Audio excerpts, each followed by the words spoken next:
Hello, my name is Gabe Bodner with the Bodner team of OneTrust Home Loans, and I'm very fortunate today to have Jesse Allen with us, the president of our 55 plus division. Jesse, how are you?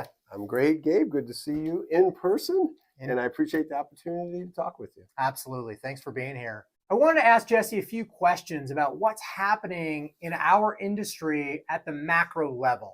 Jesse had the opportunity to be at the NRMLA, which is the National Reverse Mortgage Lenders Association conference a couple weeks ago, and met with some key representatives there, and just wanted to hear from your perspective, again, what's happening in our industry. So how was the conference overall? Conference overall was great. It was one of the first conferences in person again, post-COVID. It's funny that we're still talking about that. It is in 2023, but on the West Coast. Primarily focused in on updating originators on the West Coast around the industry overall and some of the things going on in the behind the scenes that originators don't always see in the industry with some of the bigger changes that we've seen in the last 6 months. Yeah, so with that being said, what would you say are some of the biggest changes that we've seen, whether it's regarding secondary pricing, whether it's regarding things that have happened with other companies in the industry that have gone under, right, or filed bankruptcy? I know that was a big talk. It was, yeah, all of the above. So I think, I've bbeen around the industry in and out since 2006, and I would say the last 6 months we've had more headlines than in any time I've seen in the industry, including the financial crisis back in '08.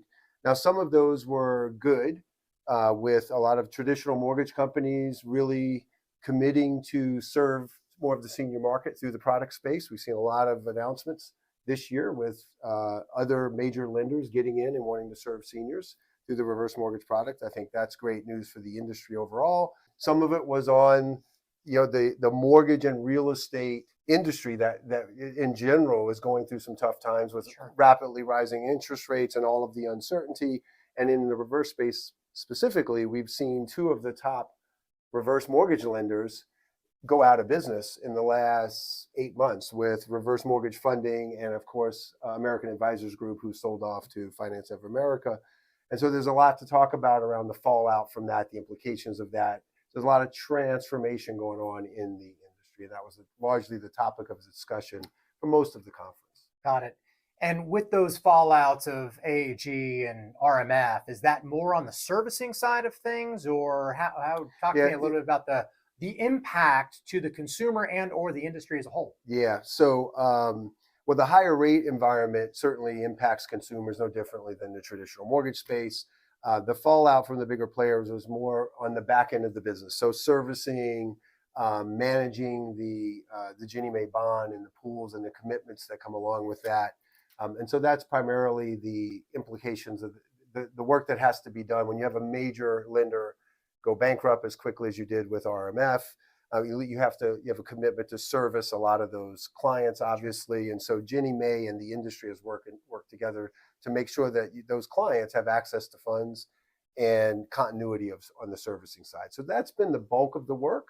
And the industry and NRMLA, the trade association, has done a lot over the last 6 months to really make sure that those clients who were in that book of business were well taken care of. And that we saw opportunities to improve the servicing experience for both lenders and servicers and clients. And on that note, I want to make a point because I think it's really important to understand that with the home equity conversion mortgage product that is insured by HUD, that regardless of the lender that originated that loan, if something happened to that lender like AAG or RMF, that consumer is protected. And therefore, no terms or elements of that mortgage can be impacted per se, correct? That is correct. And that's that is the beauty of the not so inexpensive FHA mortgage insurance premium that consumers pay when they do their loan. Absolutely. Absolutely. And we've gotten a lot of calls from clients regarding that this was now back to probably December of last year in 2022 that we're receiving letters from attorneys via RMF that said something about the bankruptcy, right? And that those clients would call with concerns. But again, I think that's a really important note that regardless of what happened to that lender or servicer, the consumer's protected, which is huge. Now, I believe, correct me if I'm wrong, that as an industry, we are only tapping into about 2% of the eligible senior population in the reverse mortgage space. Is that correct? It's correct if you view that 2% through a favorable lens, which is the total book of business that the reverse mortgage industry serves today, Okay. including new originations and the servicing portfolio. That is about correct. And of course, different research will view the market size opportunity Sure. differently. A good way to think about this when we're working with financial advisors, CPAs, elder law attorneys, or frankly adult children, and you think about the size of the market, and it's for me really who are the boomers and soon to be Gen Xers, which is the bucket I fall into, who are sitting on literally trillions of dollars of housing wealth, and who are going into or in their retirement years, who are undersaved for retirement overall, or whose savings couldn't withstand an impact, maybe high inflation like we see today, or a market setback, or unexpectedly needing in-home care or some other healthcare costs. And when you overlay the risk with a comfortable retirement, the research is very clear. And you spend time as a guest speaker in the local university here, so I know you believe in research. The research is very clear that homeowners and their families will have to somehow monetize that housing wealth and access it as a part of their retirement income stream. Sure. And so when you think about the market, the potential market through that lens, there are literally 25 to 30 million older homeowners, 55 plus homeowners, who may have to tap into their equity through some device in order to bridge the gap or somehow meet their retirement income goals. Sure. And you think about that against the context of the number of people the industry serves every year, which is a very small number, the market penetration would be considerably less than 2%. Unfortunately, yeah, considerably less, but around 25 million eligible senior households today. Mm-hmm. And I just read recently that our median age in the United States has just reached the highest age that we've ever seen in our country at the same time. So we've got an aging population, right? We've got expenses due to inflation and cost of interest rates going through the roof, right? We've had market setbacks. Mm-hmm. And last I checked, we've got over $11 trillion of senior housing wealth sitting on the sidelines right now, 100%. ready to be deployed as necessary. Is that correct? That's correct. And in fact, the last number moves around quite a bit. It's 11 to 12 trillion. Wow. And when you think about the headwinds, Gabe, that you point, and this goes back to when I did my due diligence on whether or not to get back into the reverse mortgage industry in 2016, after being away for 6 years, having run the B of A business, which we exited in 2012. Part of that research, it was abundantly clear in the research that not only are those 25 million folks undersaved for retirement and with normal assumptions, sure, meaning I'm going to withdraw 4% of my savings every year, which no one really does. Okay, so that number could be 5 or 6, maybe in some cases it's 3, but if you just take normal assumptions and home price appreciation and normal life expectancy, significant numbers of folks are undersaved for retirement. Now you overlay what I call economic headwinds to that: healthcare costs, housing costs, unexpected things like inflation, some of the macroeconomic things you just mentioned. Now that number gets significantly larger. And meanwhile, they're sitting on the largest bucket of wealth in their home. And so how do you monetize that wealth in a smart, efficient way that creates choice and more optionality for homeowners, not less, mitigates certain risk out there, like the risk of your home value going down, or the risk of your retirement savings somehow going down, for market risk for the impact of your retirement savings in 1 year. So the housing wealth, the research will tell you, is a logical mathematical tool to offset some of the risk and create optionality for folks to navigate through those retirement years. Sure. Longer retirement years, by the way, which is a good thing. Which is not a bad thing, absolutely. Yeah. And the research that I've read from Dr. Wade Pfau, at least, and when you look at the Monte Carlo examples that he has put together in his research, he's actually proven the fact of what you just said, that if you utilize housing wealth earlier in retirement versus later, versus not utilizing it at all, that you'll actually improve and increase the probability of financial success in retirement, correct? Yeah, that is correct. And the beauty of the business today is the research.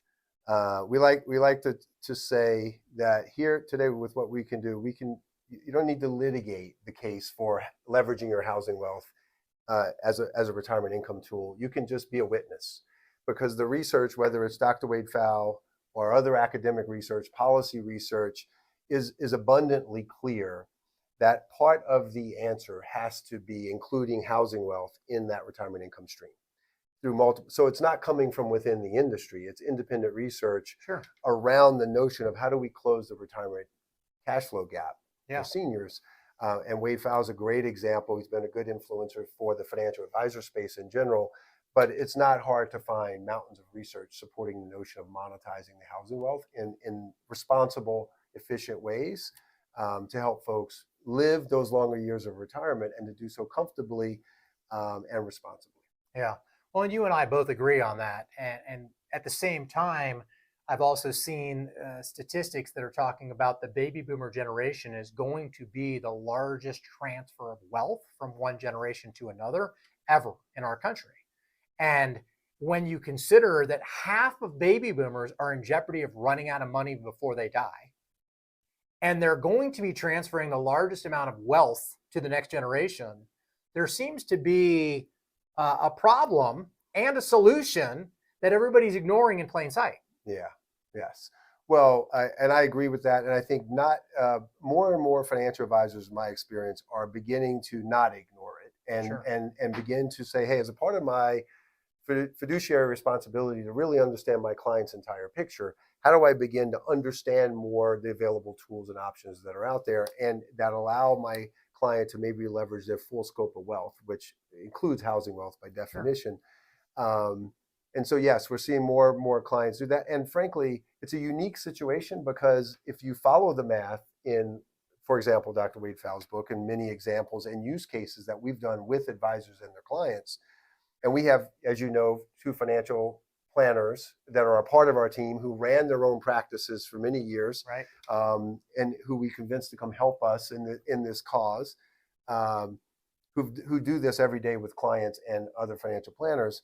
The fact is, by leveraging the housing wealth, what we've seen in the use cases and the data is you can not only do you solve the client's problem and increase the probability that they will have enough money and cash flow to live the sort of retirement they want in those extended years, but you also preserve assets under management while doing so, which helps deliver better outcomes for the client, preserves that book of business. And the other unique thing, which is truly unique around our product, I believe, is this point you mentioned, Gabe, about the asset runoff on the transfer of wealth that Sure. advisors see, is often our product, our clients are pulling in the adult children. They're pulling in on their family members to help them with the decision, because they're stakeholders in the decision. And so while not, I don't believe it's the majority of the time, and I don't have data to quantify it, I will tell you, often we hear where loan officers are working with clients bring their adult children into that discussion, and the financial advisor is sitting around the table with the adult children. So we get to broaden that advisors, help them form relationships with the adult children of Sure. the senior, who they may not otherwise meet. And that's an opportunity to maybe not lose those assets on the transfer of wealth, which is a unique nuance to our business, but we do see it happening often enough to be talked about in our business. I see that often as well, and it's the sandwich generation. You and I are both part of that, where we're fortunate enough to have a parent who's still alive, and children who are dealing with raising our children financially, and also still planning for our own retirement someday, right? Whatever that might look like. And I think that the concept and idea that for us to be financially supporting an adult, a parent, right, or even a grandparent maybe, is financially detrimental to our own retirement and our children's, whether it's their college or their future wealth building opportunity, correct? Yes, 100%. So if we can help clients be financially independent and not become a burden on the next generation, because that happens unfortunately from time to time as well, that it's a win-win-win all around. Yeah. And it's what the clients want. There's research. I can't think of the specific research right now, but I could follow up with you. And there's likely a mountain of research on this as well. But Sure. there's research around the clients themselves. And you mentioned the boomer generation.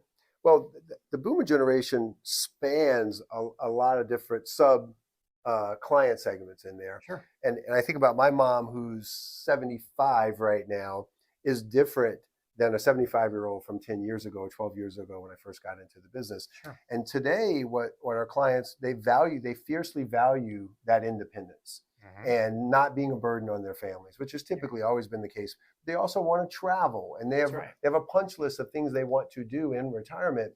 And so it's not just being comfortably retired and hanging out. It's they're thinking more, I think, purposeful about, well, where do I want to retire? What is my retirement home? Is it where I raise my family, or is it someplace else, in a community near my grandchildren who may be states away, or in a community with the sort of transportation access to services and entertainment that I'm accustomed to. So not only will you and I as adult children, the Sanders generation, have these multiple financial considerations, right? But my mom doesn't want to be a burden to me.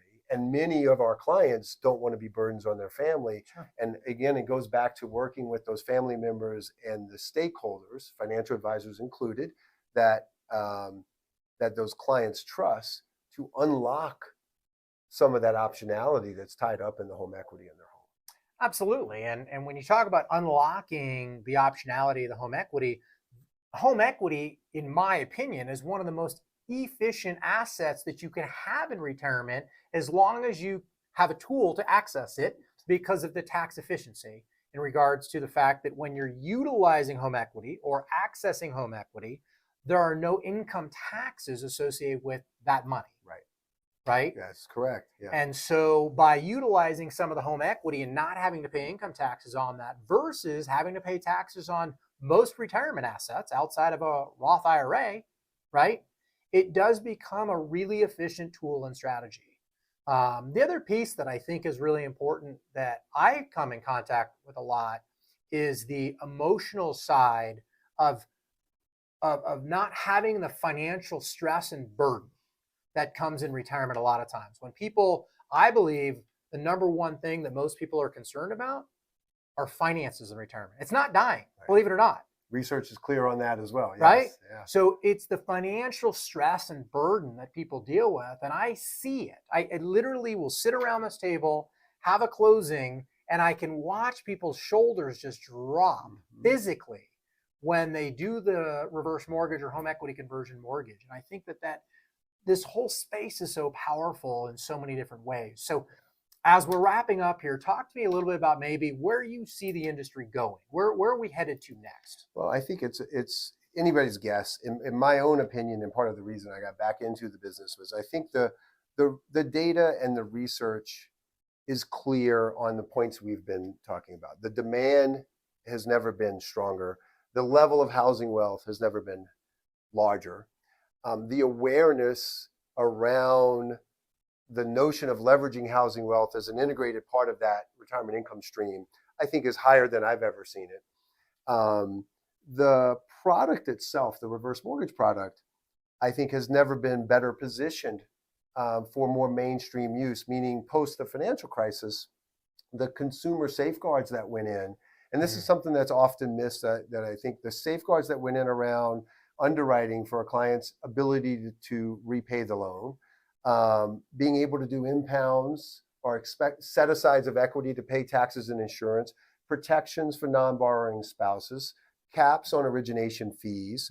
All of those consumer safeguards have made the product more scalable, in my view, more beneficial for clients, have mitigated some of the risk, have made the products more digestible for adult children or financial advisors and others who care about their seniors. So I think the foundation is set, in my view. You have huge demand and need.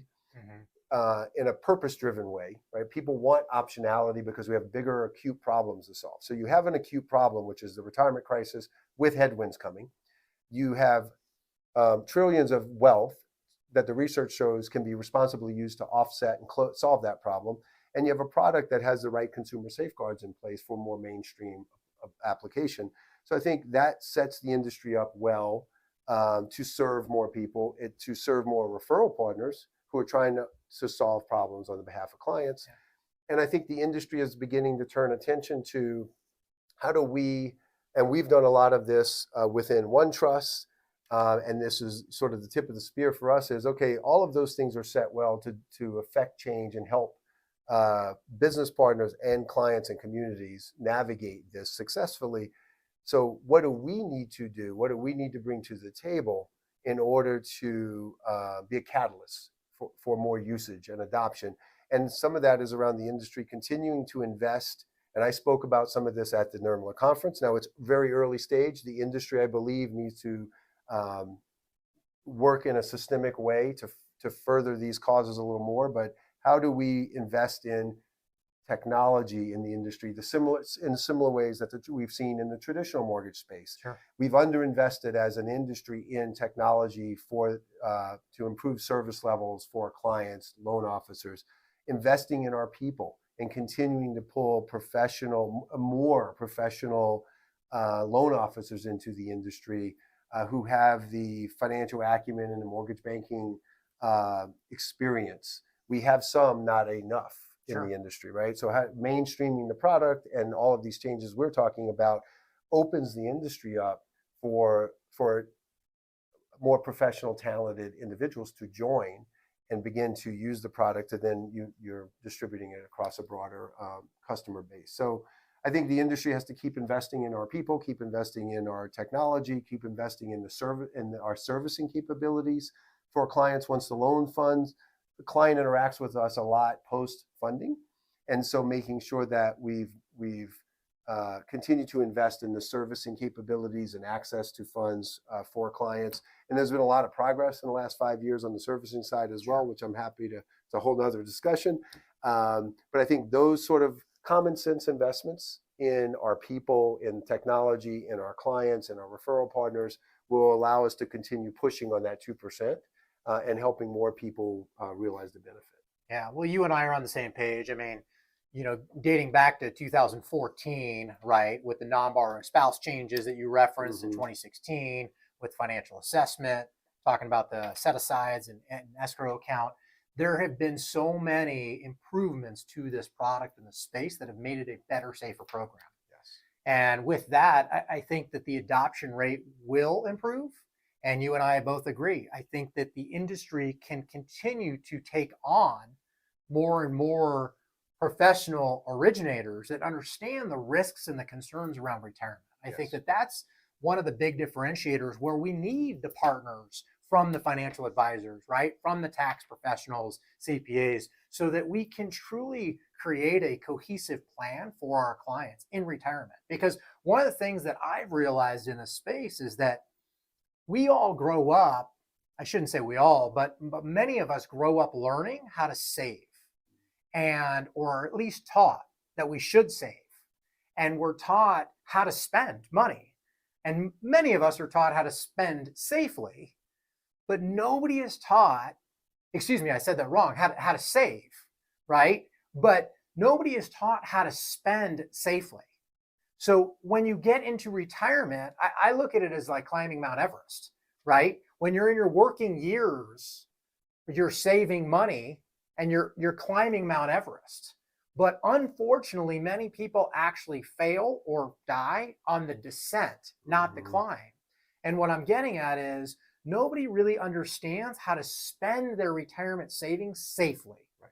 And that's where I was getting at with the partnership of the financial advisor and the tax advisor is they have the tools and the expertise around creating a cohesive plan for our clients. But this is such a powerful and needed tool that so many people can utilize and should utilize that's where I'm coming from, that the adoption rate can be and should be significantly higher with the with the partnership. Yes, I agree. When we put the work in, I mean, the data research is there.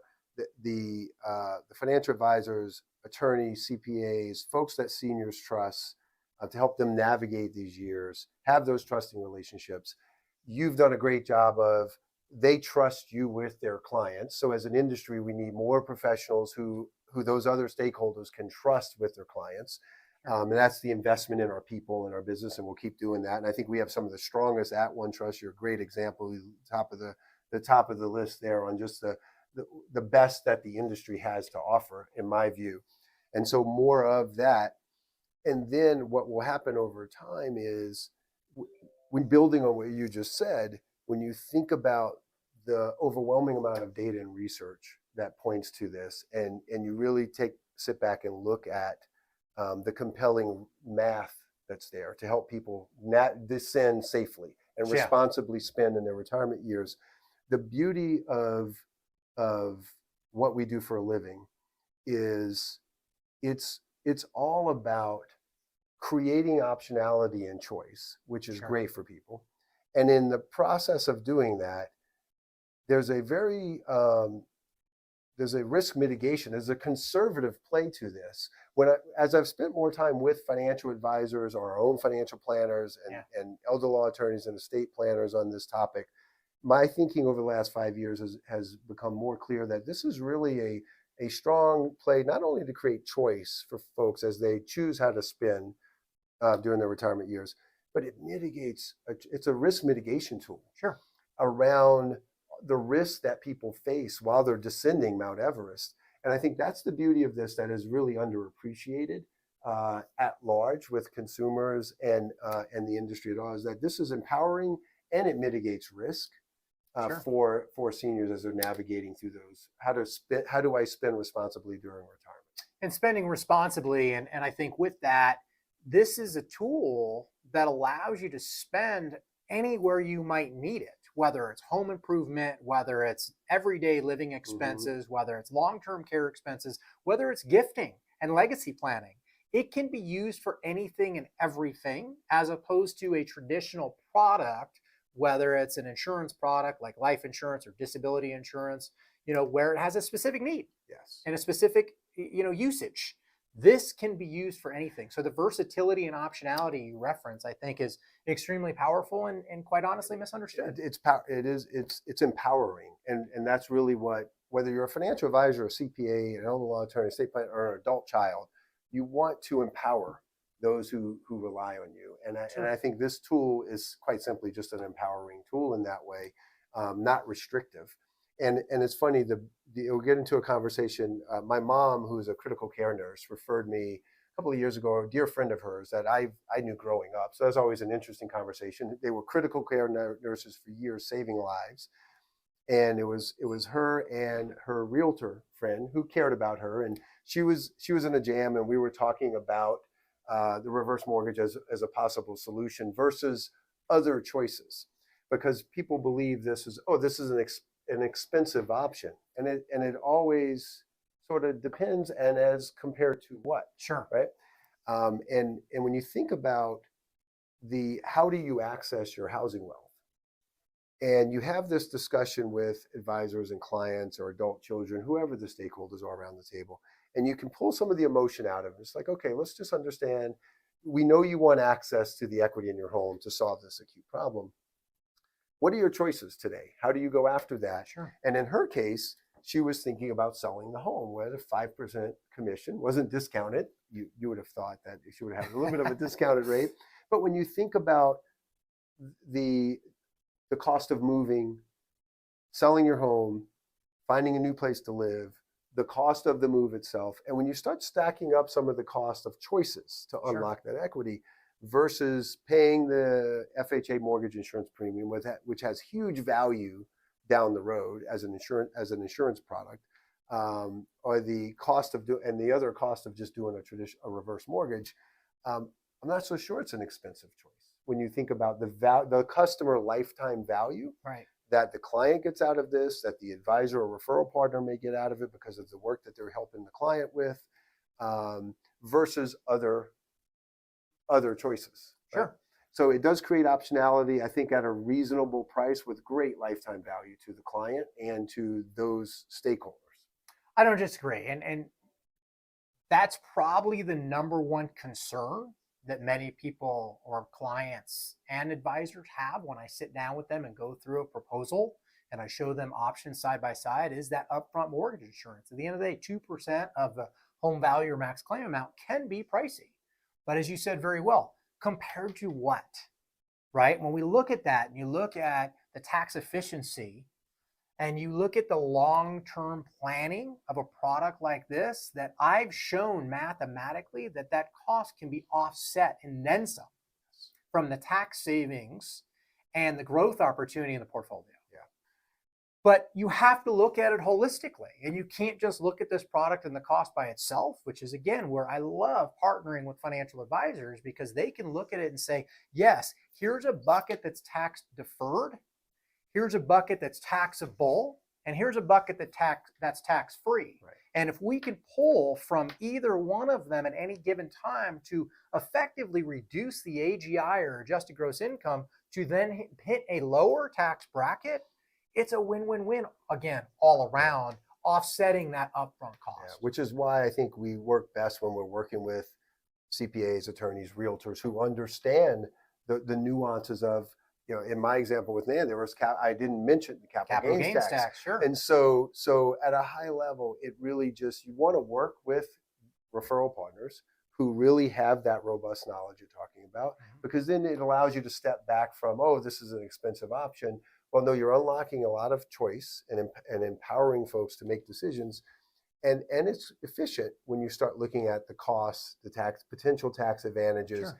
and referral partners who are on their game also understand that, and they already have trusting relationships with those clients. So it makes for an enriching business, and you have an impact on your client's life, and you add value to your referral partner's business as well.